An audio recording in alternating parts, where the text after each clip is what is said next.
todos, muito obrigado por terem vindo. Em nome do Instituto de Estudos Políticos da Universidade Católica Portuguesa, queria dar-vos as boas-vindas e agradecer a vossa presença e dizer umas breves palavras de agradecimentos especiais. Em primeiro lugar, à editora do livro e promotora deste encontro, a Fundação Francisco Manuel dos Santos, na pessoa do seu presidente, Dr. Jaime Gama, cuja presença entre nós muito nos honra e que eu queria agradecer. Dr. Jaime Gama, além disso, é amigo de longa data desta casa e é também professor convidado aqui no IEP. Em seguida, também um agradecimento ao Dr. António Araújo, que é o diretor da coleção e que está, exatamente, e que agradeço também muito a sua presença entre nós. Em seguida, naturalmente, ao autor da obra, professor Nuno Sampaio, que também é professor convidado no nosso instituto e que aqui fez o seu doutoramento, na qual em parte se baseia o livro de que aqui vamos falar hoje. Também à doutora Helena Garrido.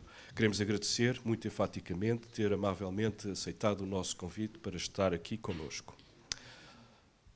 Last but certainly not least, e costuma-se dizer os últimos são os primeiros, um agradecimento muito caloroso ao Dr. José Manuel Durão Barroso, cuja participação neste evento nos honra muito. Como todos sabemos, foi Primeiro-Ministro de Portugal, depois Presidente da Comissão Europeia, mas o que talvez nem todos saibam aqui presentes é que depois disso nos deu o privilégio e o prazer de aceitar o convite do IEP para dirigir o Centro de Estudos Europeus, o que tem feito, creio que já desde 2015, com grande sucesso, grande dinamismo, grande entusiasmo inspirador e envolvente no nosso Instituto. A todos vós, muito obrigado. Passava a palavra ao Dr. Jaime. Serei muito rápido. Cumprimento a todos em nome da Fundação Francisco Manuel dos Santos, os intervenientes ilustres neste debate e o autor. E queria cumprimentar o autor de forma especial, porque nós fomos na Fundação todos entusiastas da publicação deste ensaio. António Araújo, eu e os outros que dirigem a área editorial da Fundação, porque, em primeiro lugar, isso coloca a Fundação na agenda do calendário anual, embora não o fazendo de uma forma muito pragmática, mas mais numa modalidade teórica e abstrata. Em segundo lugar, porque o Nuno Sampaio, além de ser um fino analista institucional, como se verifica deste livro e de outros que já publicou, é uma pessoa extraordinária. Como é que eu conheci o Nuno Sampaio? Porque o Nuno Sampaio, nas funções que exerce na Presidência da República, com o atual e com o anterior Presidente, teve durante imenso tempo as funções de acompanhar a atividade parlamentar quando eu fui Presidente da Assembleia da República. E, habitualmente, numa linha de expectativa normal, ele estaria ali um pouco para me espiar e para criar péssimas relações entre mim e o então Presidente da República. E isso funcionou completamente ao contrário. Ele é uma pessoa de espírito livre, é uma pessoa muito perspicaz, é uma pessoa muito empenhada no fenómeno político, o que o leva a não só o praticar nestas análises mais científicas, mas até nas candidaturas mais municipais da sua Lourinhã natal. E por isso eu também queria pessoalmente dar esta mostra de empatia para com o Nuno Sampaio, exprimir o prazer que nós temos na Fundação em poder editá-lo este ano e desejar uma boa discussão para o tema, para o livro e felicidades editoriais que neste caso serão comuns. Muito obrigado.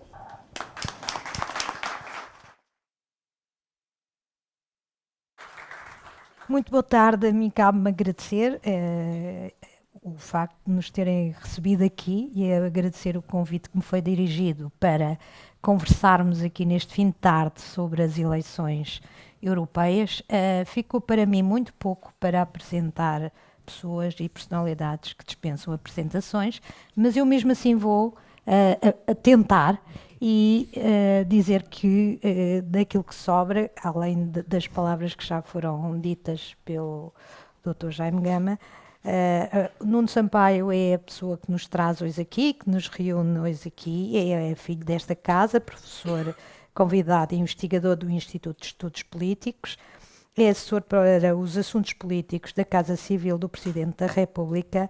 A sua formação de base é Relações Internacionais, licenciado pelo Instituto Superior de Ciências Sociais e Políticas da Universidade de Lisboa, é doutorado por esta casa, com uma tese sobre democracia e legitimidade na União Europeia, na qual se baseou este seu livro. Com certeza que a tese não seria tão fácil de ler e o livro lê-se com muita facilidade e e é muito acessível. Este é o seu segundo livro, o anterior é sobre o sistema eleitoral português.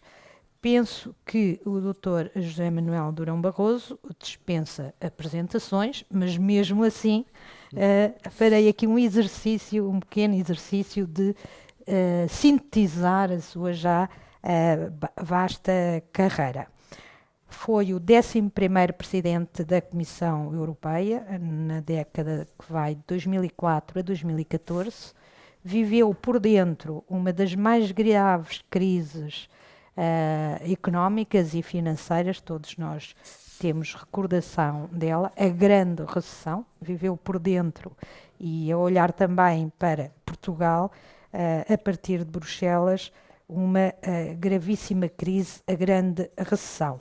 Hoje está na Goldman Sachs e a dirigir aqui o Centro de Estudos Europeus. Todos sabemos que foi Primeiro-Ministro de Portugal, Ministro dos Negócios Estrangeiros, começou a sua atividade governativa nos anos 80 e, permita-me que também relembre, foi do MRPP, de onde, segundo se diz, foi expulso. Desminta-me. Caberá ao Dr. José Manuel Durão Barroso apresentar-nos o livro que nos traz hoje aqui. Dr. José Manuel Durão Barroso. Muito obrigado, Helena, muito obrigado a todos. Em primeiro lugar, queria felicitar muito sinceramente o autor.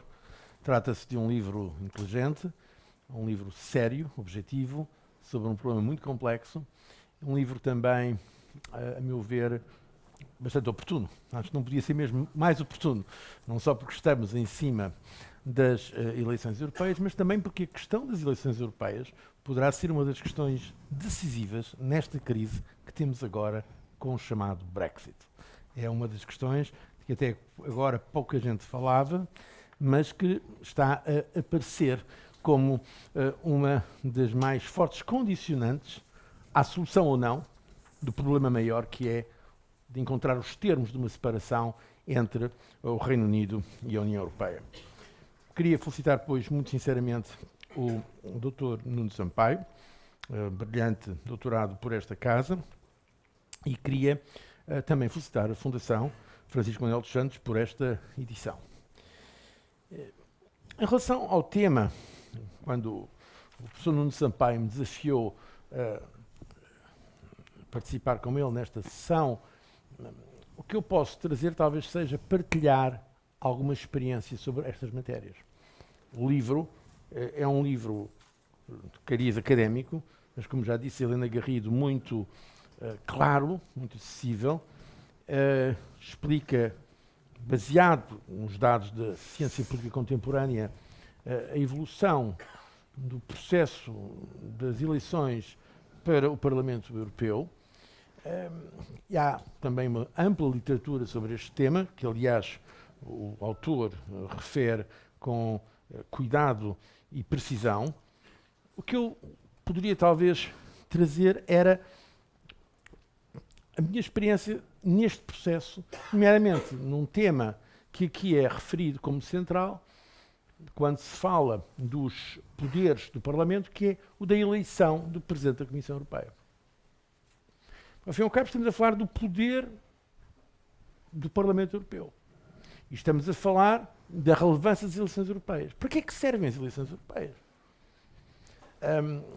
As eleições europeias servem para formar um Parlamento, mas então queremos saber quais são os poderes desse Parlamento. O Parlamento Europeu tem muitos poderes, e tem vindo a alargar os seus poderes desde que passou a ser eleito diretamente, mas um dos poderes-chave que o aproxima da lógica democrática dos nossos sistemas democráticos nacionais é precisamente a eleição do executivo. Não só a eleição, mas a destituição. A Comissão Europeia pode ser destituída por uma moção de censura apresentada no Parlamento Europeu. É uma questão essencial, pois, esta, e aliás essa foi uma questão central na tese de doutoramento do Dr. Nuno Sampaio. A eleição do Presidente da Comissão Europeia, que é aqui tratada com algum destaque, nomeadamente o tema dos chamados Spitzenkandidaten, ou seja, dos cabeças de lista, e o compromisso que havia e que há, de certa forma, pelo menos entre as grandes forças políticas europeias, de o Presidente da Comissão Europeia ser escolhido em função dessas próprias eleições, tendo em atenção não só os resultados eleitorais, o que está no Tratado de Lisboa, mas também tendo em atenção os candidatos apresentados antes das eleições.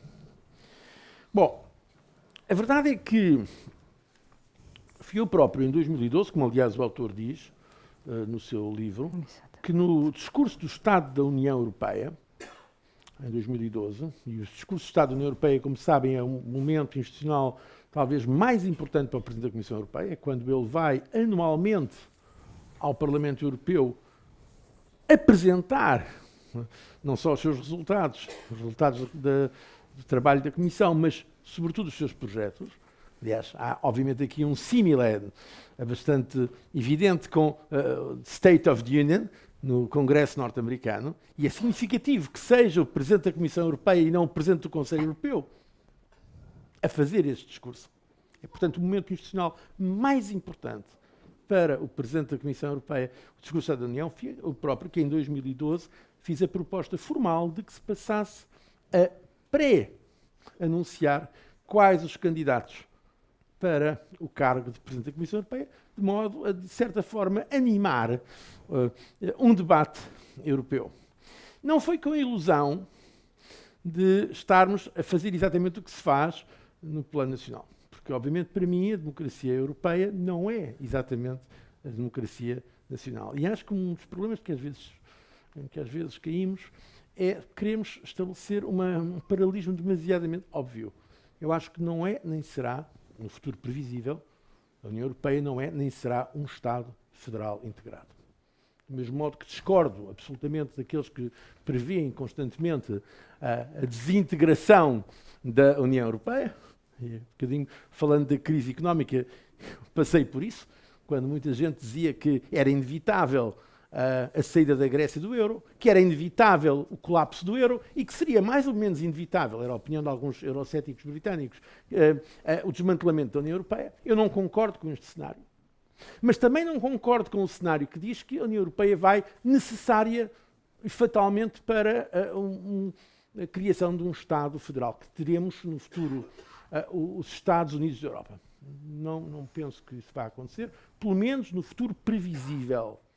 Acho que é um erro, aliás, é um erro muito grande que às vezes se faz, o de estar constantemente a usar como benchmark da União Europeia os Estados Unidos, porque nós não somos um Estado, nós somos algo de tipo novo, que aliás o autor diz também, e é uma premissa da sua análise, que a União Europeia tem um caráter híbrido, que não é uma organização intergovernamental clássica, mas também não é um Estado com os atributos próprios de um Estado. O que, por isso, explica este caráter de imperfeição que faz parte da natureza da União Europeia. Por isso usamos em relação à União Europeia palavras como projeto europeu, construção europeia. É algo que se define também pela sua incompletude, pela sua transitoriedade. Aliás, o próprio artigo 1º do tratado fala da tal união cada vez mais estreita, a Never Closer Union, que colocou tantos problemas no Reino Unido. Ora, se é uma união cada vez mais estreita, quer dizer que é um processo. E o que define melhor a ideia da União Europeia é a ideia de um processo. Ou seja, não um edifício constituído e consolidado, Eu não usaria nunca para a União Europeia a ideia de um edifício clássico ou neoclássico, mas de andaimes. Andaimes. São etapas de uma construção. Por isso, a democracia europeia tem este caráter que, às vezes, é tão frustrante. E que é do ponto de vista intelectual, para aqueles que estão sempre comprometidos com uma ideia de sistema, que querem as coisas por definição, l'esprit de système, querem a ideia de que está tudo organizado, estão sempre frustrados com isso. De um ponto de vista intelectual é complicado, mas também é de um ponto de vista político muitíssimo complicado. Isso eu posso testemunhar. Porque temos, de um lado, aqueles que são contra o projeto da União Europeia, alguns céticos, que é, obviamente, a palavra cético para mim não é negativa, pelo contrário, pode ser muito positiva, mas temos eurofóbicos, para não falar de forças nacionalistas destrutivas, muitas vezes apoiadas em nacionalismos identitários, com apelos a movimentos xenófobos. Temos isso na Europa, e quando nós conhecemos a história da Europa, temos que levar muito a sério essa ameaça. Mas também temos deste lado estes que são os, digamos, inimigos da Constituição Europeia, mas temos aqueles que são os mais ardentes defensores da União Europeia, muitos deles, que aliás às vezes são simplisticamente chamados de federalistas, e que estão constantemente desiludidos com a União Europeia. Ora, uma coisa que se sabe, qualquer pessoa que se interesse por política, é que qualquer projeto político, para ter resultado, tem que ter apoios. Pelo menos os seus apoios devem ser, em princípio, maiores que os seus desapoios. Ora, esse é um dos dilemas que se encontra hoje na União Europeia. É que quando alguém quer fazer avançar o projeto da União Europeia, tem, de um lado, em crescente número, aqueles que se opõem, às vezes radicalmente a ela, mas também tem a insatisfação daqueles que a servem e que estão constantemente a dizer que a União Europeia está em declínio, aquilo que até em francês se chama l'esprit du déclin, e até criou uma palavra nova que são os declinólogos, les déclinologues, os declinólogos. Aqui também eu tenho chamado o glamour do pessimismo europeu, que é muito atraente. O intelectual gosta normalmente mais de ser pessimista, até porque isso, no mercado das ideias, vende melhor do que ter, digamos, ideias mais, eu diria, mais realistas ou mais razoáveis. Bom, este é o dilema da Constituição Europeia, resumidamente, a meu ver, de um ponto de vista político. Na formação da Constituição da Comissão Europeia, na realidade, quando propusemos isto em 2012, é preciso lembrar que já havia uma tendência neste sentido. E agora, desculpem falar de mim próprio, mas é precisamente para partilhar o testemunho. A razão pela qual, em 2004, uma das razões, pelo menos principais, se não a principal, de objeção ao candidato anunciado por Paris e Berlim, que era o primeiro-ministro belga, Guy Verhofstadt, a principal razão foi que ele vinha de um partido que não tinha sido o vencedor das eleições. Não foi tanto até um ataque, uma crítica pessoal, devido às suas qualidades, não tem a ver nada com isso. E foi esse processo liderado pelo Partido Popular Europeu. Eu, na altura, era vice-presidente do Partido Popular Europeu. E recordo-me perfeitamente disso. Ou seja, aliás, houve uma reunião em que participei, onde o Partido Popular Europeu, na altura, sob a liderança de Wilfried Martens, infelizmente já desaparecido, ex-primeiro-ministro belga, disse que nós temos de ter um candidato para a presidência da Comissão Europeia. É incrível, nós somos a maior força política europeia, não temos ninguém. Vai ser, aliás, compatriota dele, que era belga também, vai ser alguém que vem de um partido minoritário, que são os liberais, que na altura eram o terceiro partido, a seguir ao PPE e aos socialistas e sociais-democratas. Ora, não pode ser, temos de ter um candidato. Na altura, aliás, houve duas pessoas que se opuseram à ideia de ter um candidato nessa reunião. Foi Jean-Claude Juncker, que disse, não, eu já estou comprometido com Verhofstadt, por uma razão é que sou do Benelux, por causa de uma cumplicidade belga-luxemburguesa, e fui eu, que disse, como presidente do PSD, na altura, mas primeiro-ministro também de Portugal, mas na altura, como PP, presidente do PSD, disse, eu já estou comprometido com apoio a um candidato que é meu compatriota, mas que é de outro partido. Na altura era o comissário António Vitorino. Por isso, eu não me posso vincular a apoiar um candidato do PPE. O interessante foi que, a seguir, o PPE designou um candidato, Chris Patten, ex-governador, o último governador de Hong Kong, que eu aliás conhecia há muitos anos. Ele tinha sido Secretário de Estado da Recuperação, ao mesmo tempo que eu era Secretário de Estado das Relações da Recuperação aqui em Portugal. E, na altura, ele era um conservador europeísta, e na altura ainda é um conservador europeísta, só que na altura o Partido Conservador fazia parte do PPE. Pois foi o primeiro movimento importante, a meu ver, do Brexit, foi quando David Cameron decidiu retirar o Partido Conservador do PPE, mas isso é outra história. Bom, a verdade é que ele sabia que praticamente as hipóteses eram muito limitadas dele, mas foi uma maneira do PPE marcar a sua posição. E ele conta isso nas suas memórias. Ele sabia que haveria um veto francês. Bom, e foi depois, mais tarde, depois houve todo um processo, que eu acabei por ser designado e confirmado pelo Parlamento Europeu, Presidente da Comissão Europeia. No meu segundo mandato, é algo que também muitas vezes se esquece, o PPE designou-me como candidato do PPE às eleições, candidato de todo o PPE. Mas já havia um incumbente. E os outros partidos não quiseram apresentar candidatos. E depois, como o PPE realmente veio a vencer as eleições mais uma vez, estava muito facilitada já a solução dessa questão. E quando chegamos a 2014, então é que é a primeira vez porque se proporciona uma situação em que os grandes partidos, todos eles apresentam os seus candidatos. Portanto, Jean-Claude Juncker ganhou a eleição interna, isso é bem explicado pelo Nuno Sampaio, mas também o Partido Socialista apresenta Martin Schulz, o Partido Liberal apresenta Guy Verhofstadt, e depois também os Verdes, os comunistas, a chamada Europa Esquerda Unida. Bom, cada um deles apresentou de Tsipras, que viria a ser primeiro-ministro da Grécia. Bom, e assim sucessivamente. Tirando os eurocéticos que não apresentaram um candidato formal na altura.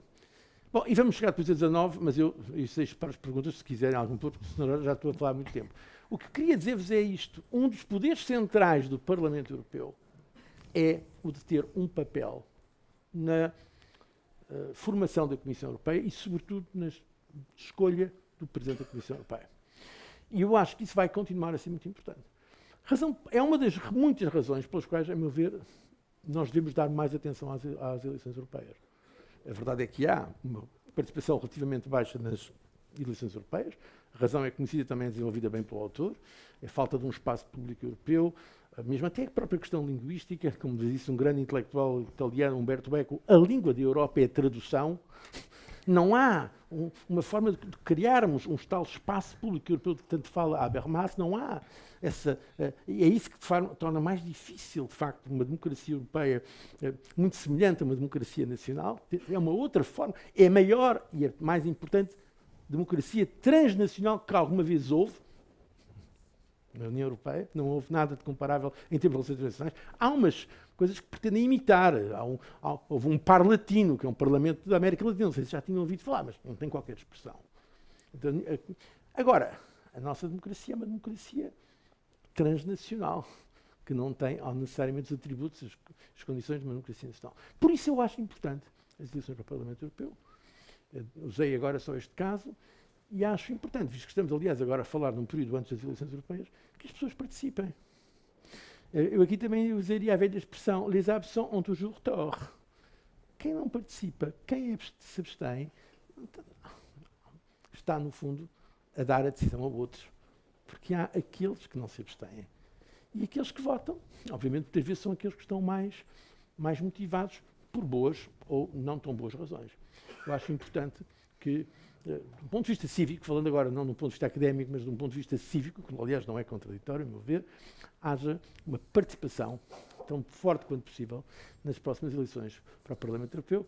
E queria terminar dizendo que espero que o debate que este livro de Nuno Sampaio, tão oportuno, lança, seja também mais um contributo para a criação desse espaço público europeu e dessa importância crescente no nosso debate também nacional. Muito obrigado pela vossa atenção. Obrigada.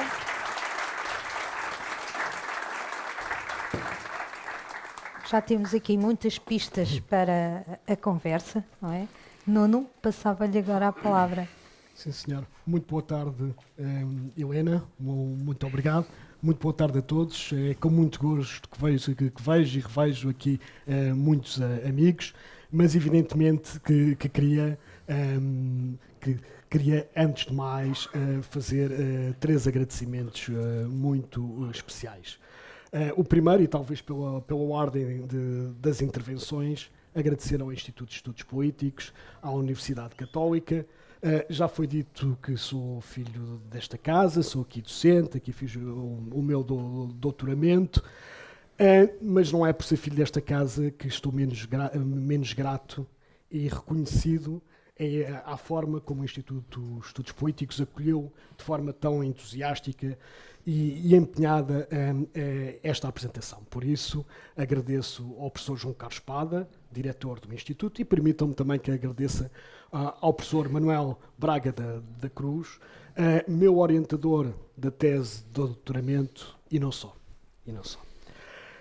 Queria, evidentemente, também agradecer à Fundação Francisco Manuel dos Santos, em o extraordinário trabalho que a Fundação está a realizar de divulgação de ideias. Não era possível estarmos aqui hoje nesta conversa e não era possível esta publicação. E queria agradecer, evidentemente, de forma muito enfática ao Dr. Jaime Gama, não só a sua presença, mas as palavras muito amigas e certamente excessivas no que me diz respeito que me dirigiu. E queria deixar aqui só 2 notas, uma histórica e outra pessoal. A histórica é que o Dr. Jaime Gama, para além de ter sido Presidente da Assembleia da República, foi o Ministro dos Negócios Estrangeiros que assinou em 1985 a adesão de Portugal à então Comunidade Económica Europeia. E a pessoal também é que tivemos uma pequena conversa antes de escrever este ensaio, onde me estimulou bastante a escrevê-lo e onde fez alguns avisos para que não fizesse uma coisa demasiado eurocrática, que as pessoas não conseguissem ler. Tentei me esforçar e acho que o seu conselho foi muito importante. Mas queria, evidentemente, também agradecer ao coordenador desta coleção de ensaios, ao professor Dr. António Araújo, não só porque beneficiei da revisão do ensaio, mas também porque tive a sorte, salvo erro, é o número 91. Eu tenho esperança que os meus filhos algum dia possam dizer que eu ainda estou nos 100 primeiros dos ensaios da seleção, porque o ritmo de trabalho do António de Araújo, de edição, este serviço que tem prestado da promoção de ideias em Portugal é fantástico, e penso que depois destes 91 virão certamente muitos mais. Queria, evidentemente, agradecer à Helena Garrido, uma jornalista de enorme prestígio, que muito honra também me dá em moderar esta sessão, mas queria, evidentemente, agradecer ao Dr. Durão Barroso. Portanto, ter a sorte e a honra de ter alguém que viveu em diversas cadeiras, se me permite, como Ministro dos Negócios Estrangeiros, como Primeiro-Ministro e depois como 10 anos, apenas mais 2 presidentes da Comissão Europeia, se não me engano, tiveram o mesmo tempo. Tudo aquilo que é a complexidade da União Europeia, e podemos ter a oportunidade de ter aqui esta conversa, é de facto uma honra. E vou deixar só 3 notas muito breves sobre a União Europeia, para não vos amassar muito. A primeira é que, apesar do glamour, do pessimismo, eu queria abrir com uma nota de otimismo. É que, de facto, nunca é demais lembrar que a União Europeia é uma história de sucesso e que nos últimos 60 anos tem sido fundamental para a manutenção da paz, para a consolidação da democracia, inclusive e muito da democracia portuguesa, e para que a Europa continue a ser a área geográfica do mundo com maior bem-estar. Acrescentaria apenas que amanhã comemoram-se os 70 anos da NATO e que a União Europeia também, e esta paz na União Europeia não pode ser compreendida sem essa componente. A segunda nota é que, evidentemente, se há esta história de sucesso, é uma história de altos e baixos e de muitas crises.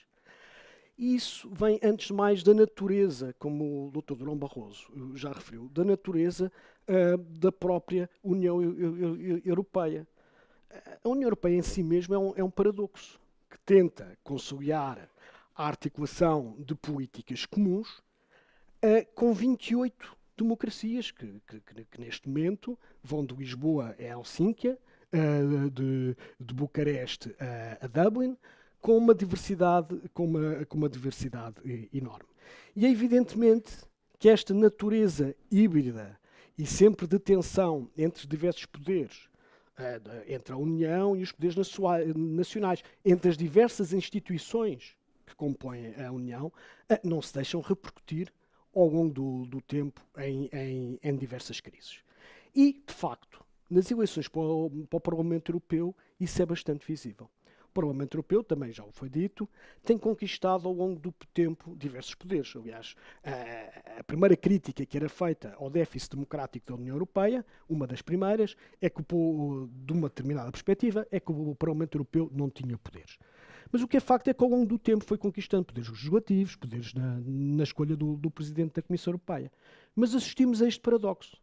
Apesar de ter conquistado poderes, a abstenção nas eleições europeias continuou consecutivamente a crescer. E porquê que isto acontece? Bem, é um facto que a natureza híbrida da União é o fator fundamental, que depois se reflete em alguma dispersão do poder. O poder na União Europeia está disperso por diversos atores, por diversos freios e contrapesos. Temos o Conselho Europeu, temos a Comissão Europeia, temos o Parlamento, temos os líderes dos vários países. Portanto, e tudo isto torna sempre a União Europeia num processo de negociação muito complexo, onde não é fácil identificar quem é que está ao leme. Mas, de facto, a União Europeia tem que compreender, como também já foi dito, que se trata de um processo e não de um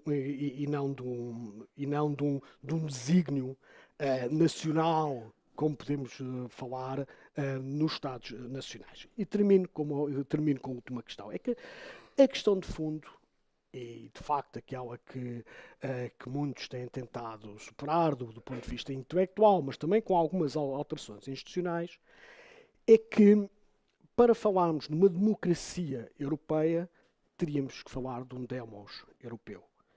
E o que é facto é que não temos um povo europeu. Temos vários povos europeus. Evidentemente que há fórmulas. A União Europeia já criou a cidadania europeia. Mas o que se vê ao longo do tempo é que é difícil resolver este paradoxo e esta tensão. A cidadania europeia é uma cidadania que deriva, antes de mais, das cidadanias nacionais. Portanto, eu penso que a União Europeia está, de certa forma, destinada não à sua desintegração. Penso que isso seria muito mau por tudo aquilo que já conquistou e por tudo aquilo que já foi referido. Até pelos novos desafios que tem no contexto global de interlocução com os outros poderes globais, mas está destinada a saber viver com este paradoxo e com esta complexidade de ter que a todo momento equilibrar aquilo que são os poderes nacionais, porque lhe falta este cimento de ter um demos europeu. E termino só com uma última nota. Evidentemente que agora, neste contexto, falo muito dos nacionalismos e, sobretudo, dos ultranacionalismos. E é importante que, neste processo, a União Europeia também não deixe que a bandeira de um patriotismo liberal, como lhe chamou Timothy Garton-Ash ainda há poucas semanas, numa entrevista ao público, que esse patriotismo possa ser bandeira de forças não democráticas. É importante que os democratas e os europeístas também defendam um patriotismo liberal dentro da União Europeia, para que esta possa continuar a ser um projeto de sucesso que tem sido ao longo dos anos. Muito obrigada, Nuno.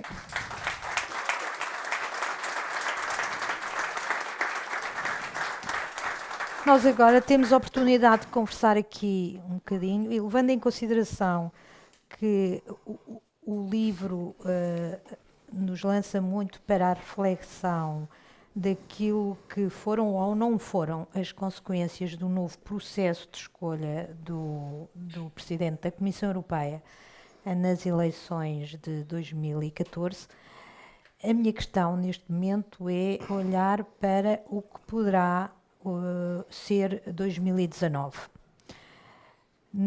E começava pelo Dr. José Manuel Durão Barroso. Na sua perspectiva, o novo Presidente da Comissão Europeia sairá dos 2 candidatos já conhecidos para Presidentes da Comissão Europeia? Não sabemos. Para mim, esse vai ser um momento crucial para a consolidação ou não deste processo. É interessante notar que nestes candidatos principais, e não estão em causa quaisquer questões do seu valor,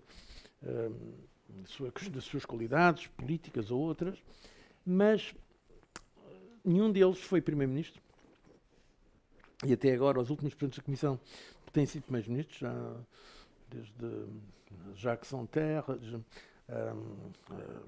Jean-Claude Juncker.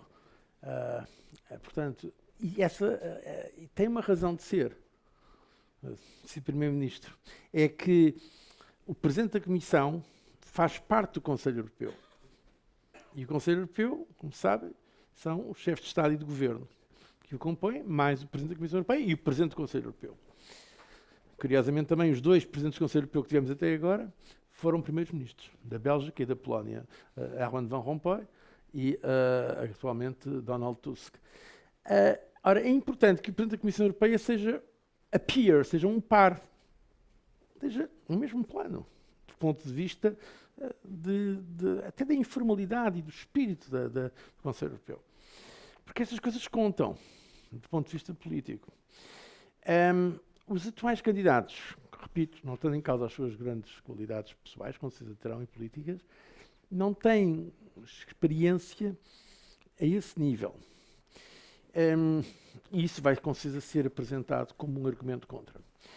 Ao mesmo tempo, o que eu vejo é que, por exemplo, no Partido Popular Europeu, parece haver um grande compromisso com o seu candidato, Manfred Weber, que era, até agora, o líder do grupo parlamentar do PPE no Parlamento Europeu. Não apenas da Sra. Merkel, mas também da sucessora da Sra. Merkel na liderança do partido. E por isso, se o PPE aparecer em primeiro lugar nas eleições, não tenho a menor dúvida de que, pelo menos, o maior partido dentro do PPE, que é o Partido Alemão, vai tentar conseguir que seja o próximo Presidente da Comissão Europeia. Já vejo mais difícil que os outros partidos e os outros governos aceitem isso com a relativa facilidade com que aceitaram que fosse Jean-Claude Juncker representante da Comissão Europeia. Porque aí havia, na prática, um entendimento, pelo menos tácito, se não mesmo expresso, entre o PPE e o Partido Socialista Europeu, que deveria ser aquele que viesse à frente. Embora o PPE não tivesse maioria. Sim. Aliás, é quase impossível um partido, seja ele qual for, pelo menos até agora, nunca aconteceu, um partido ter uma maioria tão absoluta, a chamada maioria absoluta. Teve a maioria relativa. Por isso eu acho que vai ser difícil. O outro candidato, o candidato socialista, foi socialista holandês. Não digo mais nada, socialista holandês. Bom, do ponto de vista, não há nenhuma equivalência do ponto de vista, acho eu, ideológico nas famílias políticas europeias. Um socialista holandês pode estar muito à direita daquilo que será em Portugal um socialista, nas questões, pelo menos, que nós consideramos definidoras de esquerda ou de direita, por exemplo, em termos de solidariedade social. Mas a verdade é que foi Ministro dos Estrangeiros e atualmente é Vice-Presidente da Comissão Europeia. E o Partido Socialista não será, provavelmente, seria uma grande surpresa se ganhasse as eleições europeias. Aliás, há uma crise grande na família socialista europeia, socialista e social-democrata europeia, como se costuma dizer. O que, em teoria, também não é um impedimento, porque nós também já conhecemos outras eleições em que não se ganha as eleições, mas se pode ser primeiro-ministro. Portanto, pode acontecer também agora que não se ganha as eleições e ganha-se o cargo de Presidente da Comissão Europeia. Porquê? Porque o que é legítimo do ponto de vista democrático, parlamentar, é porque pode formar-se uma outra maioria. Mas pode? Pode? Considera que pode? Pode. Considero que sim. Considero que sim, até porquê? Porque o terceiro, aquele que era tradicionalmente o terceiro partido, mas que já desceu, porque entanto os eurocéticos tornaram-se a terceira força, o Partido Liberal, a família ALDE, desta vez, que foi a grande entusiasta do Spitzenkandidaten, desta vez não quer. E não quer, em parte, porque o Sr. Macron, presidente francês, compreendeu que, muito provavelmente, a sua família política, ele não é dessa família, mas ele não terá a maioria, portanto, ele terá menos influência na designação do Presidente da Comissão Europeia. Razão pela qual, desta vez, os liberais, que foram talvez os maiores entusiastas quando a ideia surgiu do processo de eleição do Presidente da Comissão Europeia desta forma, disseram, nós não temos um candidato, mas apresentamos várias hipóteses e depois vê-se. Depois vê-se porque estão à espera de, obviamente, depois dos resultados, negociar com quem for mais conveniente, nomeadamente, desde logo, liberais com os chamados Europe en Marche, movimento do Sr. Macron, e vai haver ali um acordo, penso eu, pós-eleições, e depois vai haver uma negociação geral, mas uma negociação muito complicada, como são todas as coisas na União Europeia, como dizia há bocadinho Nuno Sampaio, não apenas entre as forças políticas europeias, mas entre os governos, quem constitui o Conselho Europeu, e vai haver ainda mais para complicar isto, um fator de complicação adicional. É que vai ser uma negociação, a meu ver, em pacote. Com a escolha, porque a próxima Presidente da Comissão Europeia vai conhecer, a próxima formação da Comissão Europeia vai coincidir com a escolha também do novo Presidente do Conselho Europeu e de um novo Presidente do Banco Central Europeu. Exatamente. Que é a chave. Portanto, obviamente que vai haver aqui uma negociação entre os diferentes países e eu não estou por isso seguro que seja um daqueles que até agora está apresentado como candidato que venha a ser o próximo Presidente da Comissão Europeia. Porque pode surgir qualquer coisa diferente na negociação. Aliás, eu hoje, se tivesse que apostava, não vou dizer nomes, mas isso não digo, embora tenha algumas ideias. Acho também aqui que há um fator muito importante, é o fator género, ou seja, acho que pelo menos um destes lugares terá de ir para uma mulher. Aliás, parece-me que é normal e natural que assim seja, não? É um bocado estranho. Neste momento são todos homens, não é? Não, exatamente. Não, há sempre a Federica Mogherini. Mas ela não é candidata formal ainda, ou é? Não. Mas desempenham não, está bem. Sim, mas eu estava a dizer as instituições em si. É um lugar importante. Aliás, atenção, isso. Fui eu próprio, mais uma vez, desculpe de falar, a mim, mas que impus praticamente que a primeira alta representante para a política externa e de segurança fosse uma senhora, uma mulher, Catherine Ashton. Na altura, o primeiro-ministro Gordon Brown não queria indicar a senhora Ashton, que a Lady Ashton tinha outras ideias, tinha dois nomes, e fui eu que queria mostrar ao Parlamento que tinha pelo menos que um terço dos membros da Comissão seriam mulheres, que insisti que o candidato socialista do Partido do Trabalhista britânico fosse, e fiz isso da seguinte forma, e se não for uma mulher, vai ter um portfólio completamente irrelevante. Se for uma mulher, vai ser alta representante para a política externa e social. Mas atenção, como disse a Helena Garrido, não é uma instituição. Portanto, já houve mulheres presidentes de instituições como Nicole Fontaine, no Parlamento Europeu, ou Simone Weil, aliás, presidente do Parlamento Europeu. Mas da Comissão ou do Conselho, que são, de facto, talvez mais, deste ponto de vista, em termos de poder real... E a sua aposta é qual é que vai ser? Eu acho que pode haver uma mulher ainda candidata para uma destas funções. Aliás, há uma... Em qual delas? Na Comissão, no BCE ou no... Para todas. Para todas as... Vai ser uma negociação em pacote. Acho que há candidatas... Vou dizer, eu acho que uma candidata de que não se fala, mas para mim é muito importante, que é Christine Lagarde, Para Presidente da Comissão Europeia. para a Presidente da Comissão. Mas ela, Há uma ainda- candidata que já... ela alguém que já queria de manifestou. interromper o mandato no FMI, não é? Bom, mas a Comissão Europeia... É melhor. Acha que é melhor que o FMI? Não tem qualquer aspecto. Tem muito mais poder. O FMI, para já, por exemplo, o Presidente da Comissão Europeia é membro do G20. É Pois. membro do participa nas reuniões, é convidado, que é uma coisa diferente. E o Presidente da Comissão Europeia tem um poder direto, de autoridade, de produção de direito. Qualquer espécie de... O FMI é uma instituição muito importante, técnica, essa sim puramente tecnocrática. Não? Sim, sim, Bom, claro que há sem influências poder. políticas, Sim, sim, mas claro. é uma instituição muitíssimo importante, mas não tem mas é uma questão é um civil service, são funcionários. Claro. Funcionários de altíssimo nível, mas são funcionários. Enquanto que a Comissão Europeia Tem alguma soberania, não, entre aspas. não são políticos, é uma decisão, uma eleição política. Aliás, todo este livro é sobre isso.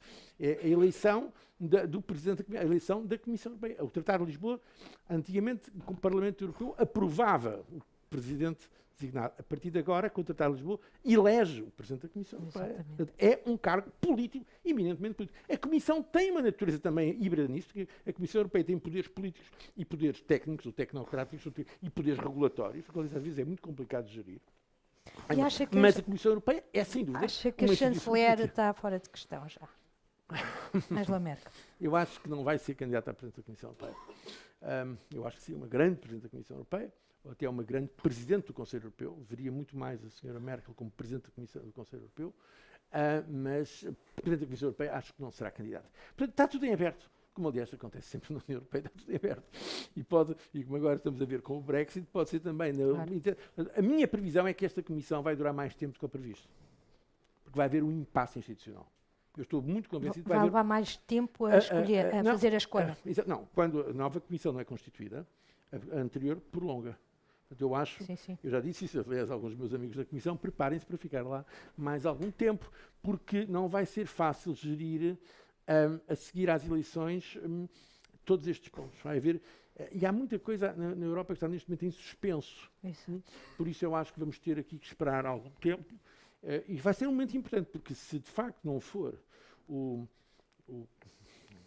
candidato, um dos presidente da Comissão, um dos candidatos agora, vamos ter um que já tivemos na altura. As pessoas esquecem-se isso na Alemanha. Houve um grande movimento, porque na altura, na realidade, vamos agora mais profundamente.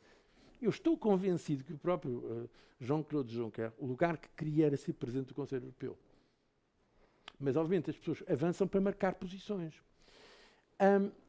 E na Alemanha, porque os votos são indicativos. Agora mesmo, em relação a 2019, o Conselho Europeu já aprovou que não se sente vinculado por esta questão de substituição de candidato. Exatamente. Aliás, E está que- referido no livro Exatamente. do nono. Não, mas exatamente, é isso mesmo, ou seja, nada garante. O Conselho Europeu quis dizer, mas se o Presidente do Conselho Europeu não aceitar isto, o Parlamento Europeu vai fazer um braço de ferro com Sim, o sim, Conselho Europeu, claro. como já fez. E o Parlamento Europeu tem um grande poder aqui, porque pode simplesmente não nomear a Comissão, pode não investir a Comissão. Ou até pode, como já aconteceu, aliás, aconteceu também comigo, pode vetar, Alguns também nomes. aconteceu com João Claude Juncker, Exato. vetar alguns dos nomes indicados para Exatamente, comissários. exatamente. Portanto, atenção, por isso é que eu digo que o mais provável é termos uma crise institucional em termos da designação dos cargos a seguir à próxima eleição para o Parlamento Europeu.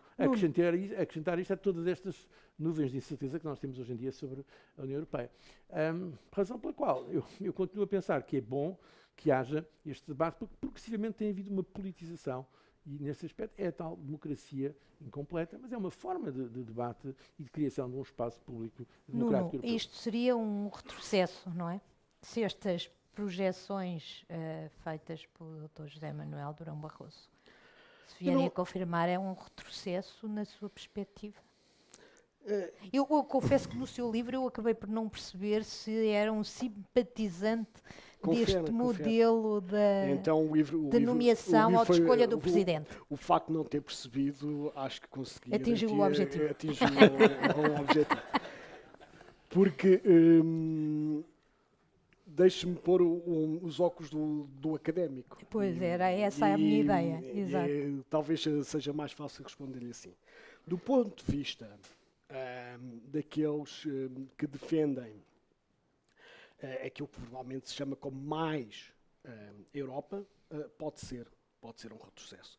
Claro que isto é uma visão muito simplista, porque enquadrar numa família federalista todos os europeístas que, com diversas nuances, defendem o projeto europeu, é simplificar demasiado e é um erro. Claro que os partidos políticos europeus foram os grandes entusiastas deste processo, para além da própria Comissão, da própria Comissão Europeia. Estiveram a trabalhar em causa própria, não é? Quer o Parlamento Europeu, quer a Comissão. E não é uma inconfidência, porque o Dr. Durão Barroso também já o disse, e disse numa entrevista que me cedeu gentilmente para o meu doutoramento e que está em anexo à minha tese de doutoramento. Houve uma razão muito pragmática também para a Comissão defender este modelo. É que numa Comissão Europeia, com um colégio de 28, é preciso que se eleve a autoridade do Presidente da Comissão Europeia perante os seus pares. Portanto, era uma forma de animar as eleições, como já disse, era uma forma de aproximar dos eleitores, mas também seria uma forma de reforçar o Presidente da Comissão Europeia perante os seus pares no colégio e da própria Comissão Europeia perante as outras instituições. Porque, tendo um papel executivo, é importante depois que o consiga exercer. Portanto, nesse sentido, pode ser um retrocesso. Mas onde é que eu acho que não é um retrocesso? E voltamos, posso me tornar um bocadinho repetitivo. É que, de facto, não só a União Europeia não é um Estado, como o Presidente da Comissão Europeia não é um Primeiro-Ministro. Tem funções executivas muito importantes, tem funções de representação externa do conjunto dos países europeus muito relevantes, mas, como dizia bem o Dr. Barroso, não podemos estar a fazer este paralelismo com aquilo que se passa ao nível nacional. E por isso é também importante que haja flexibilidade nas soluções que foi encontrando ao longo do tempo na União Europeia. Não se deve dramatizar o facto de ter havido uma solução que vingou em 2014 se ela não vingar em 2019, porque a União Europeia tem que ter essa flexibilidade no seu caminho. Porque se temos uma solução demasiado rígida, para um corpo que é tão complexo e com tantos componentes, podemos o risco de partir. E deixe-me só dizer uma coisa. Evidentemente que não podemos apontar o Spitzenkandidaten como a razão do Brexit, que é muito... Mas, curiosamente... Mas o próprio Nuno, no seu livro, admite... Sim, é muito curioso. O primeiro-ministro na altura... O primeiro-ministro na altura, David Cameron, foi o grande resistente a esta solução. E eu cito um artigo de um assessor dele, em que fala de tudo aquilo que se passou nas chancelarias dos esforços que eles tentaram fazer para que isso não acontecesse, e de certa forma, eu acho que um bocadinho exageradamente, diz que o facto da escolha do Presidente da Comissão Europeia ter sido assim também contribuiu para o ambiente do Brexit. Portanto, o retrocesso pode ser uma palavra demasiado forte. Digamos que a Europa tem que estar sempre aberta e flexível. Tem que estar sempre aberta e flexível. Usando a expressão do Dr. Durão Barroso, foi o andaime que se pôs, mas que agora se retirou e que se calhar mais tarde volta a ser colocado. Estamos a falar de 28 ou de 27 eleitorados. Estamos a falar de 28 ou 27 eleitorados. Nuno, deixe-me só também, usando o seu olhar de académico, na nossa pré-campanha para as eleições europeias, o Partido Socialista tem apresentado o seu cabeça de lista como o seu candidato à Comissão Europeia. Considera que isto se enquadra nesta tendência, ou nesta regra? Bem, eu não queria comentar questões específicas é só porque da campanha eu me lembrei eleitoral. disso. O que eu diria é o seguinte... É porque foi um pouco inovador, não é?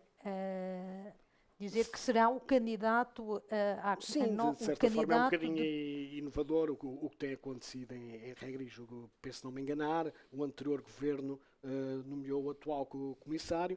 Eu penso que são tudo questões que se verão Não, eu depois pensei foi que seguissem este padrão, foi uma tentativa de seguir esta regra que Sim, mas repara, foi... são que regras foi... não escritas. Antes de tudo terá que haver eleições, e isso também é muito importante.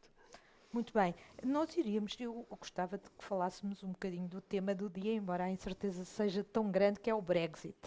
O Dr. Durão Barroso considera também que houve aqui um passado que explica o que se está a passar hoje no Reino Unido, e aquilo que se está a passar no Reino Unido é a razão para nos preocuparmos. Eu não queria usar a desintegração, porque já chamou a atenção, já no seu discurso disse que discorda dessas visões, digamos assim. Nós já estivemos à beira disso com a Grécia, falou-se muito disso. O que se está a passar no Reino Unido, que consequências políticas é que pode ter? Não? Eu acho que é muito importante. O que está a passar no Reino Unido é grave, e acho que há um risco que ainda se mantém de haver uma separação não negociada, um não acordo. O chamado no deal Brexit em inglês. Qual é a probabilidade que coloca neste momento Eu, apesar de no deal? tudo, continuo a pensar que vai haver um acordo. Talvez seja o meu lado voluntarista, mas eu acho que vai haver, e acho que vai haver um acordo, apesar de tudo. E desejo, mas pode ser o meu wishful thinking, pode ser, mas depois da iniciativa tomada ontem pela Primeira-Ministra May de procurar encontrar um consenso com o líder da oposição, e também de explicitamente se comprometer a respeitar aquela que será a vontade maioritária no Parlamento Britânico, eu acho que neste momento as probabilidades de termos uma saída negociada do Reino Unido são maiores do que o chamado crash, uma saída não negociada. Acho que são maiores. Mas, atenção, acidentes podem acontecer a qualquer momento, até do lado europeu, porque também na Europa já há algumas diferenças quanto à percepção. Há quem pense que o melhor neste momento é de facto que haja, sobretudo os franceses, que haja uma saída. Sim, tem sido que têm, parece-me, uma posição mais dura, que haja uma saída e que não se mantenha tanta indefinição durante mais tempo. Portanto, é uma situação em que o potencial de acidente é muito elevado. Eu acho que era bom evitar isso por razões evidentes. Quando o Reino Unido sair, eu penso que vai sair, embora haja também quem ainda espere que fique, porque está a subir no Reino Unido o apoio à ideia de um segundo referendo, está a subir, aliás, justo no Parlamento também isso, mas admitindo que o Reino Unido sai, para mim é óbvio que não haverá terceiro país mais importante para a União Europeia, quer dizer, como país terceiro, não como membro, do que o Reino Unido.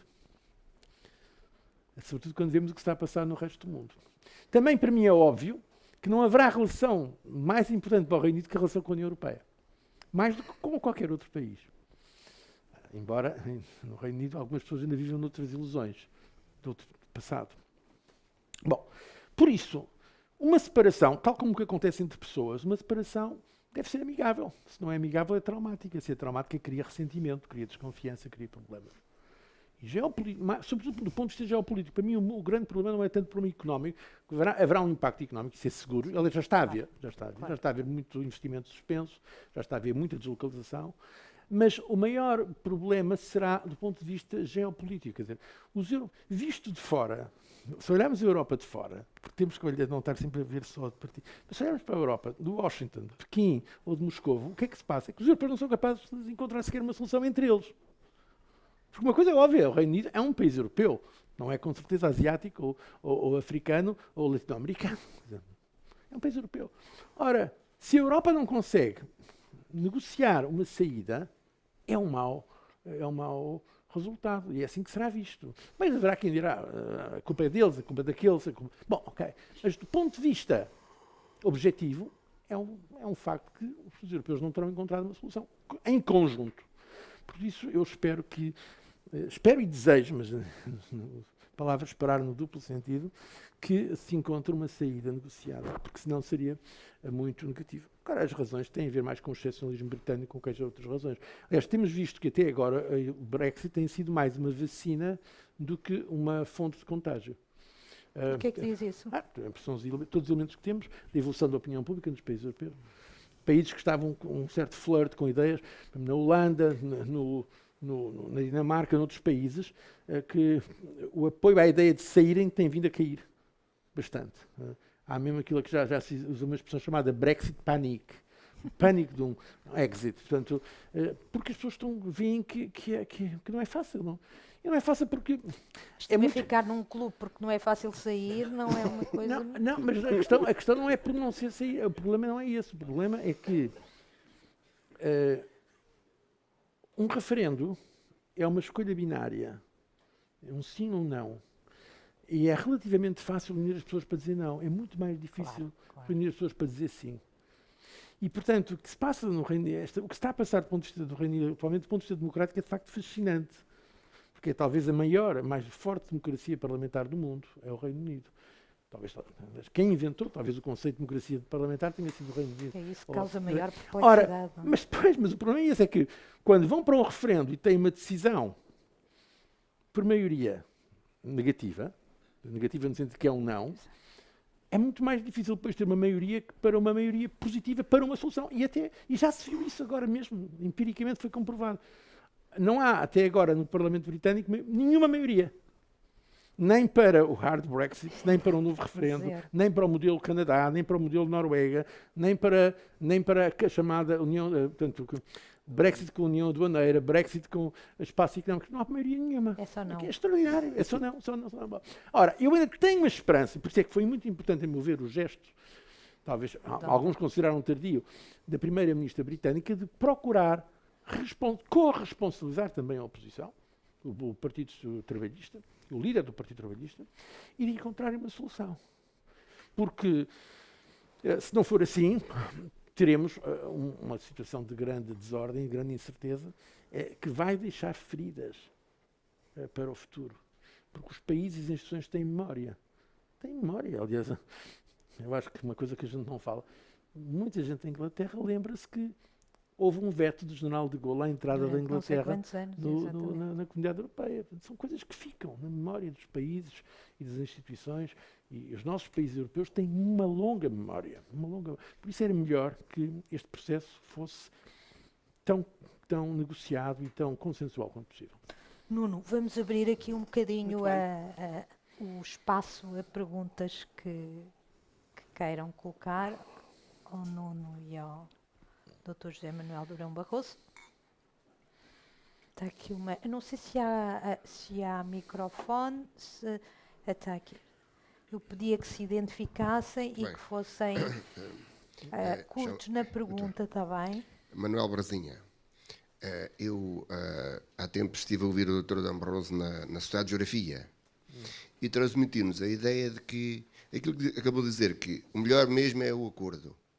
Então seria a solução mais inteligente. E eu fui para casa a pensar nisto, e hoje, quando a Primeira-Ministra Teresa May disse, pede o acordo, vejam lá, eu não quero ficar na história associada a uma desgraça, vamos ter um acordo. Portanto o mérito acertou, nesse aspecto acertou. Ainda não há acordo, infelizmente. Pois, mas ela está aflita, ela não quer ficar associada a uma coisa má na história. Ora bem, e então, eu, na minha modesta opinião, eu acho que nós precisamos de um amigo para a vida. A Inglaterra como um amigo para a vida. Nós precisamos muito deles. Muito obrigada. Mais alguma questão?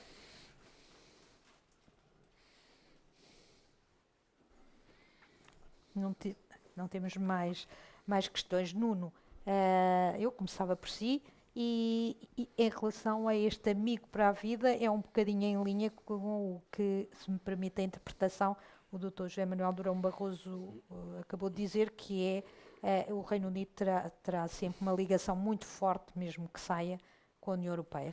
Claro, porque o Reino Unido, ainda que saia da União Europeia, não sairá da Europa. E lembramos, outros países, talvez não tão relevantes como o Reino Unido, que optaram por não participar, também por razões nacionais específicas, como a Suíça, como como a Noruega. Evidentemente que para o Reino Unido e para a Europa isto vai ser uma grande perda. Penso que nem o Reino Unido terá todo o seu potencial fora da União Europeia, nem a própria União Europeia será a mesma sem o Reino Unido. E permitam-me, Dr. Durão Barroso, utilizar uma expressão que já ouvi citar, do discurso do Papa João Paulo II em Estrasburgo, ainda antes da queda do muro de Berlim, quando foi a Estrasburgo chamar a atenção, ele que vinha da Polónia, que uma parte significativa da Europa ainda não vivia em democracia e que não estava na União Europeia. E na altura utilizou a metáfora dos dois pulmões, que a Europa precisava de respirar com dois pulmões. E que qual era esse segundo pulmão? Era a Polónia, era a então Checoslováquia, eram todos aqueles países que talvez aqui da ponta ocidental nós vimos como países do Oeste, mas verdadeiramente eram do centro da Europa. Eu não sei que órgão podemos chamar ao Reino Unido, mas é certamente também um órgão vital da União Europeia. Não sei se é um terceiro pulmão, mas é uma pena. Esta ironia da Europa ser vítima do seu próprio sucesso, porque o alargamento a 28 foi uma coisa extraordinária do ponto de vista geopolítico e do ponto de vista político, para aquilo que trouxe de paz e democracia a muitos milhões que ainda não estavam desse lado. Mas que participa um pouco, como o seu livro mostra, não é? Participa um pouco. Nas eleições europeias. Aliás, os países que viveram sob a égide de regimes coletivistas e comunistas, tem uma sociedade civil fraca. E um dos padrões que se encontra na participação, que aliás é bastante diversa, evidentemente os países onde há maior participação é onde o voto é obrigatório. A Bélgica, à cabeça, que aliás na Bélgica vai haver 3 eleições no mesmo dia. Eleições federais, eleições regionais e eleições para o Parlamento Europeu. Vão ter certamente cerca de 90% de participação, como já tiveram no passado. E depois há uma participação muito heterogénea, mas nota-se que nos países que pertenceram ao chamado Bloco de Leste, essa participação é mais diminuta, tem a ver, certamente, por serem mais recentes na União Europeia, mas também tem a ver com uma história de cultura cívica e democrática que foi muito marcada por um determinado regime. Mas dizia que o Reino Unido, de facto, é muito importante, e acrescentava só 2 pontos. Porquê que é importante esse terceiro pulmão? Não encontro uma metáfora melhor. Porque a visão atlanticista, há pouco falei dos 70 anos da NATO, e também, de certa forma, uma voz, um grilo falante que vá alertando a União Europeia contra os riscos de um excesso de centralismo, contra o afastamento que os cidadãos sentem em relação àquilo que muitas vezes é denominado a bolha de Bruxelas. O Reino Unido cumpria esse papel.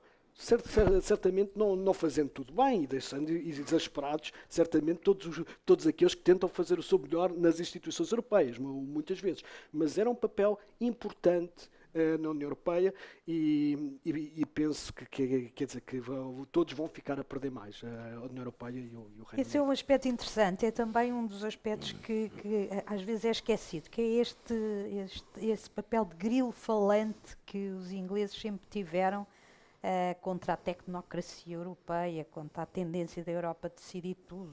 Nós até temos essas coisas do Yes Minister e até dos Monty Python.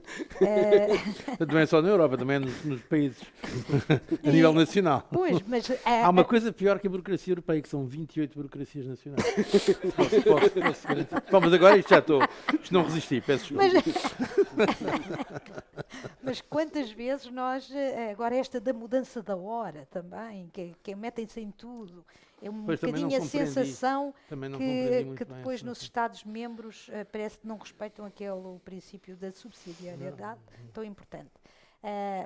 Da experiência que o Dr. Durão Barroso teve, também tem essa perspectiva de dentro, que são os grilos falantes, que estão ali sempre a alertar, cuidado com a Eu vossa acho que no Reino burocracia, Unido a foi vossa, mais- quer dizer, saiam houve- da vossa bolha. e tal. Existe esse papel, e estou absolutamente de acordo com o Nuno Sampaio. Aliás, eu muitas vezes era o próprio acusado em Bruxelas de ser anglófilo, e sou, porque acho que o Reino Unido trazia muito à União Europeia. E queria até dizer uma coisa, de experiência própria também. Com exceção das questões do euro, porque o Reino Unido não faz parte do euro, eu diria que o Reino Unido, por exemplo, no Conselho Europeu, os primeiros ministros com quem eu trabalhei mais diretamente foi Tony Blair, Gordon Brown e durante e também uma parte David Cameron, mas também antes, como ministro dos Estrangeiros, tinha participado já nos Conselhos Europeus desde 1992, John Major, foi exatamente a transição de Margaret Thatcher para John Major. O Reino Unido era um dos países que dirigia a União Europeia, mais importantes da União Europeia. Não era de certeza menos importante que a Alemanha ou a França, contrariamente à ideia que é muito comum no próprio Reino Unido. Com exceção, repito, das questões do euro. Mas sempre que discutíamos no Conselho Europeu questões como relações geoestratégicas com os Estados Unidos da América, com a Rússia ou com a China, a voz do primeiro-ministro britânico não era menos importante que a voz da chanceler ou do chanceler alemão ou do presidente francês. Ou outras questões como comércio, em geral, aprofundamento do mercado interno, que aliás, em grande medida, foi uma contribuição inglesa, ou até a questão das alterações climáticas. Foi a minha comissão que pôs as propostas de alterações climáticas. Mas o grande apoio que tivemos, e não teríamos conseguido absolutamente nada se não fosse o Reino Unido. Porque a verdade é que muitos dos nossos países, nomeadamente os países da Europa Central e do Leste, não estavam nada interessados, estavam muito pouco, vamos dizer, interessados nessa questão. Foi, em grande parte, leadership, a liderança britânica, que levou a que a Europa tomasse uma liderança na questão das Vai fazer alterações muita falta. Em Ora, que acha que vai fazer portanto, mais falta? Nestes pontos que disse, nos pontos sobretudo globais, geoestratégicos, e também, depois, a questão da crítica à Europa. Há uma parte positiva, mas há uma parte que não é positiva. Houve uma parte porque foi destrutiva em relação à Europa. Ou seja, quando está sistemático... Aliás, eu disse isso na altura ao David Cameron, quando ele teve a ideia do referendo, quer dizer, é difícil em 4 meses, depois de vocês terem estado 40 anos a atacar a União Europeia, convencerem em 4 meses as pessoas que a União Europeia é uma coisa a favor. Porque ele fez campanha pelo sim. É um bocado difícil, não? Eu, aliás, isso já tinha acontecido com outros países também, que, quando foi a Constituição, a derrota da Constituição em França, não? Bom, nessa altura disse também ao Presidente Chirac, é um bocado difícil atacar Bruxelas de segunda a sábado e pedir às pessoas para votarem pela Europa domingo. Porque, repito, para mim o grande problema político da Europa não é... As questões institucionais são muito importantes. Mas é um erro pensar que é com uma mudança institucional que se resolve a questão política europeia. É uma questão de apropriação. Nós precisamos, quer dizer, de entender que a União Europeia somos nós. A União Europeia não é Bruxelas. É que não é mesmo. A Comissão Europeia tem um papel muito importante, apresenta as propostas, mas quem as aprova no final são os governos e o Parlamento Europeu que nós elegemos diretamente. Com exceção da concorrência, onde a posição final é da Comissão Europeia, sempre com possibilidades de recurso para o Tribunal, mas tirando as questões da concorrência, todas as outras questões, em matéria de legislação, são os governos que nós elegemos ou o Parlamento Europeu que nós elegemos, que tomam a decisão. Mas depois é muito simpático para muitos políticos nacionais fazerem aquilo que eu tenho chamado a nacionalização do sucesso e a europeização do fracasso. Quando as coisas correm bem, é mérito deles. Quando as coisas correm mal, a culpa é de Bruxelas. E eu agora já não estou ao serviço da Comissão Europeia. Estou a falar com total independência. Como eu costumo dizer, desde que saí das funções políticas, a minha sinceridade tem aumentado cada dia. Não digo o contrário, mas posso ser muito mais explícito. A verdade é, não estou aqui a falar em nome da Comissão Europeia. Sei bem os problemas que há na Comissão Europeia. Ou nas instituições europeias. Mas, sinceramente, hoje, tive 10 anos na Comissão Europeia, mas tive 12 anos no governo do meu país. Não sou um burocrata nem um tecnocrata. Agora, o que me parece, de facto, aliás, embora tenha o maior respeito pelos bons burocratas e pelos bons tecnocratas, nós precisamos de pessoas com essa capacidade. Agora, vendo de fora, para mim é evidente que o problema da União Europeia não está tanto em Bruxelas ou em Estrasburgo. O problema da União Europeia está na falta que há de apropriação política, democrática, ao nível nacional. ao nível nacional, depois temos que encontrar uma forma institucional, porque sistematicamente se apresenta a União Europeia nos nossos países como um poder externo, como se nós, sobretudo quando os grandes países têm uma grande influência na União Europeia, apresentam a União Europeia como um poder externo, para não dizer quase que um poder adversário, então temos um problema, temos esse problema.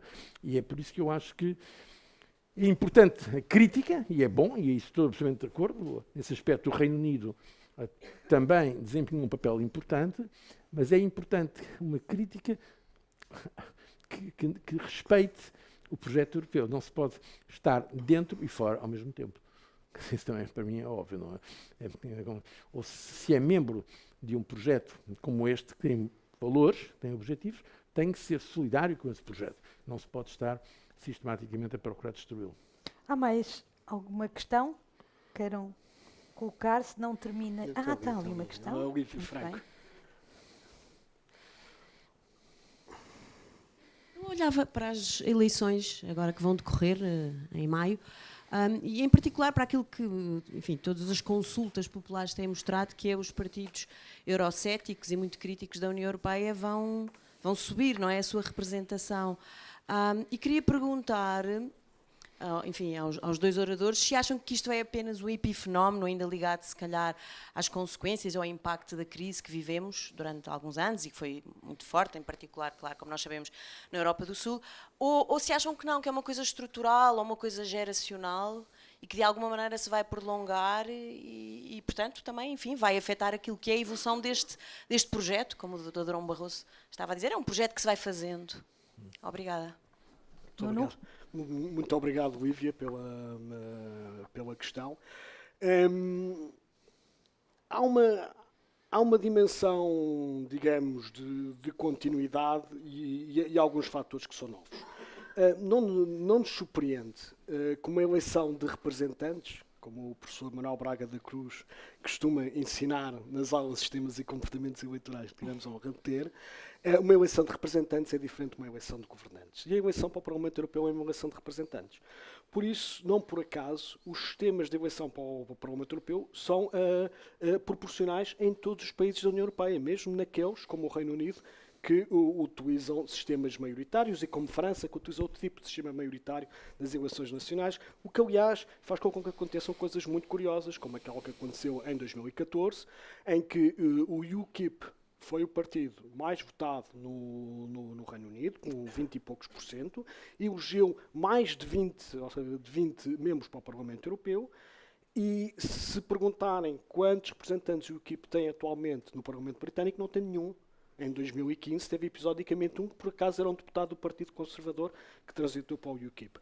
Fenómeno parecido se passa em França, onde agora a Frente Nacional, agora a reunião nacional da senhora Marine Le Pen, em 570 membros da Assembleia Nacional tem apenas 8 deputados, apesar da senhora Marine Le Pen ter disputado a segunda volta das eleições francesas. Nas eleições para o Parlamento Europeu foram os mais votados e elegeram mais de 20 representantes, aliás, o que deu algum elan para que a senhora Marine Le Pen também criasse uma coisa que é outro paradoxo, que é um grupo transnacional da União Europeia de forças políticas que são contra o transnacionalismo.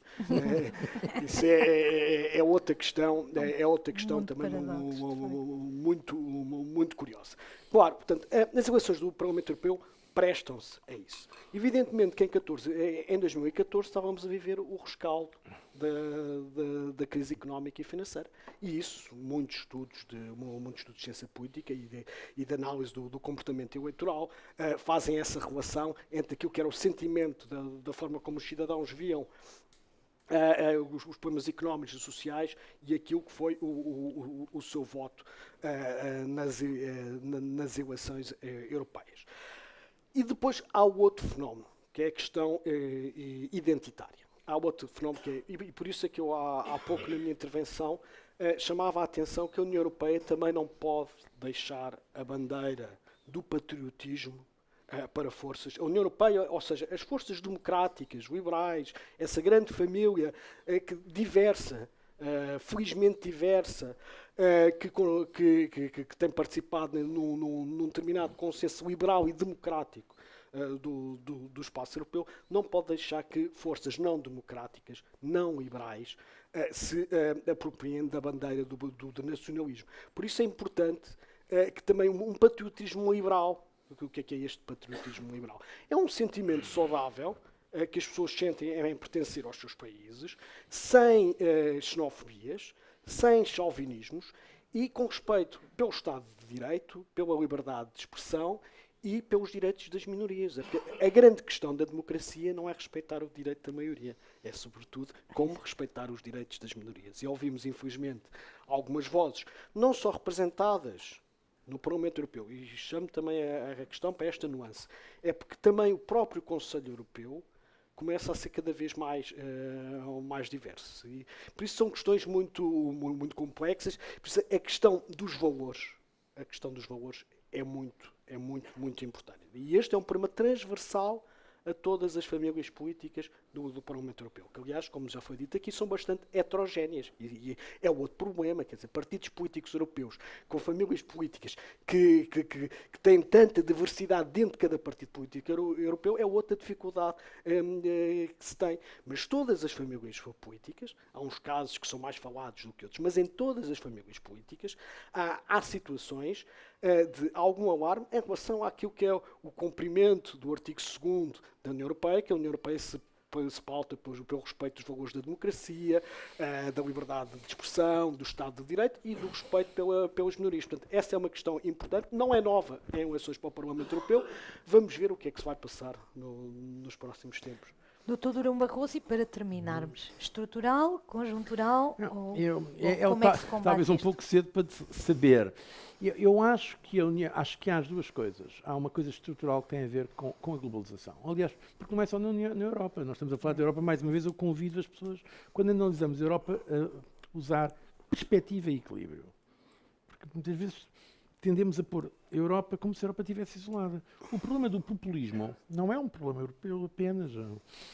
Vai dos Estados Unidos à Rússia, ou nacionalismo, ultranacionalismo, que estamos a ver que se passa na Turquia, na Rússia, na China, no Japão. Mesmo o Japão está com tendências mais nacionalistas. Brasil. É uma questão que tem a ver muito mais com, a meu ver, grandes tendências, com uma resistência à globalização. Mas há resistência porque há movimento. Portanto, a questão que temos que pensar é, daqui a 10 ou 20 anos, como é que haverá? O mundo continuará globalizado, com uma interconexionado, ou estará fragmentado?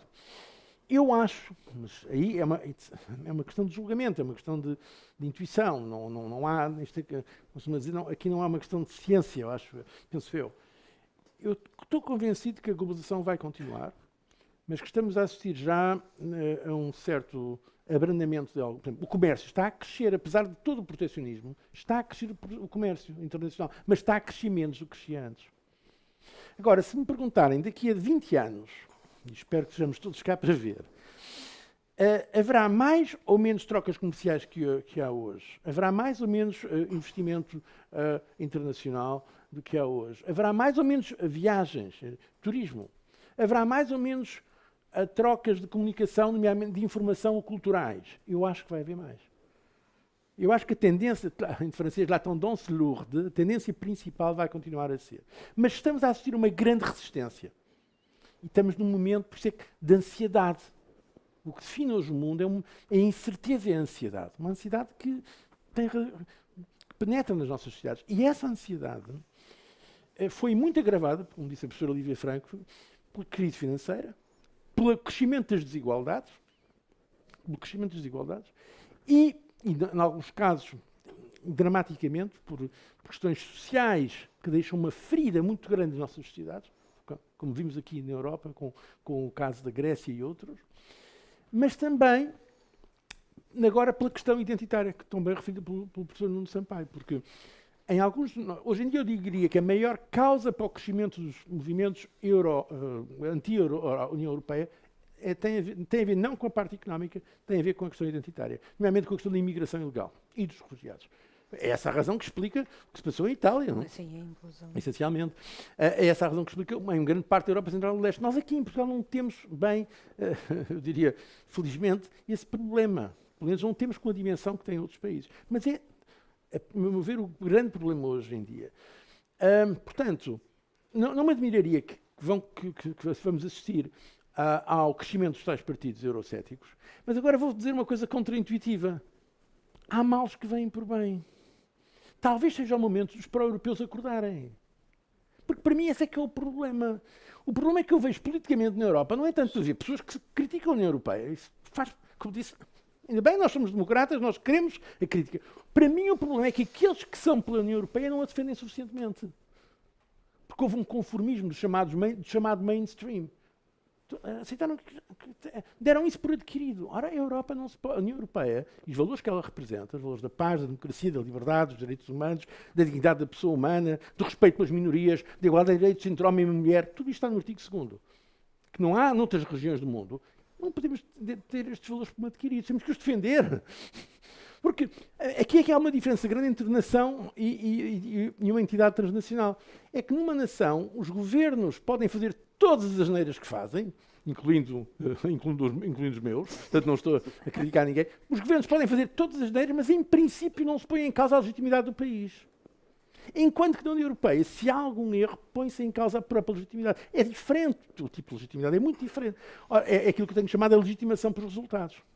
Para isso precisamos de que aqueles que apoiam o façam realmente e não caiam no cinismo ou no tal espírito de declínio.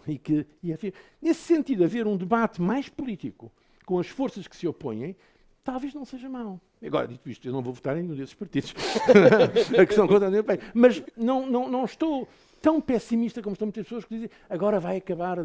Não, senhora, se nas nossas sociedades há opiniões contra a União Europeia, é bom que elas se exprimam no Parlamento Europeu. É muito bom. Agora vou dizer mais uma coisa. Eu acho que, entretanto, a União Europeia tem uma capacidade de se adaptar notável. Já viram o que se passou com o Syriza? Com a Grécia? Foi um partido que se apresentou contra o consenso europeu totalmente. Exatamente. Hoje em dia está a fazer tudo para entrar no mainstream europeu. Mas também os partidos ditos mainstream estão a procurar integrar algumas das preocupações. É curioso que não conseguiram no início, os democratas cristãos e o PPE não conseguiram interpretar bem esta questão da imigração. Eu diria que os socialistas não conseguiram bem ver a questão social que vinha do problema da crise financeira. Portanto, falharam em relação aos seus eleitorados, mas estão agora a tentar a recuperar esse eleitorado, estão, de certa forma, integrando preocupações que foram expressas de fora, ao mesmo tempo que os que vêm de fora, eu não vou entrar na política portuguesa, mas acho que também estão a fazer um esforço para entrar mais, numa certa forma, de mainstream. Vê isso também com os partidos italianos. Então, tenho a certeza. Já está a acontecer. O Sr. Salvini está a dizer a toda a gente do chamado sistema que, se for ele o primeiro-ministro, esta coisa dos 5 estrelas é uma loucura, são uns radicais, porque ele vai conseguir. E já mudou muito o discurso anti-europeu. Faz o discurso contra a imigração. Isso é diferente. É uma posição. Mas não está. Ele, pelo contrário, ele está a pedir mais solidariedade dos europeus na gestão da imigração para a Itália. Eu acho que a Itália é o país mais criativo do mundo. Não houve nunca nenhum país do mundo que desse um Leonardo da Vinci, Miguel Ângelo, Brunelleschi, Dante, Maquiavel, mas também São Francisco de Assis. É o país mais criativo. Tudo o que se passa na Itália convém olhar. Porque mais tarde ou mais cedo, ao fim e ao cabo, Berlusconi veio muito antes de Trump. É verdade. E estes partidos, chamados Partido Margarida, Partido como é que é, Azeitona, não é? Olivo, quer dizer, é notável, um partido de 5 estrelas. Agora, na Ucrânia, na primeira volta ganhou alguém que é um comediante. Mas isto foram os italianos os primeiros. Quer dizer, estou a falar de Beppe Grillo. Portanto, agora, eu acho que nós temos que nos habituar a este novo normal, esta nova normalidade. E não temos que dramatizar. É bom que haja opiniões contra. O problema não são as opiniões contra, o problema são que aqueles que são pela Europa, às vezes não a defendem suficientemente. Bem, são 8 horas, exatamente 8 horas. Muito obrigada, foi um debate muito interessante, ficávamos aqui mais tempo. Obrigado.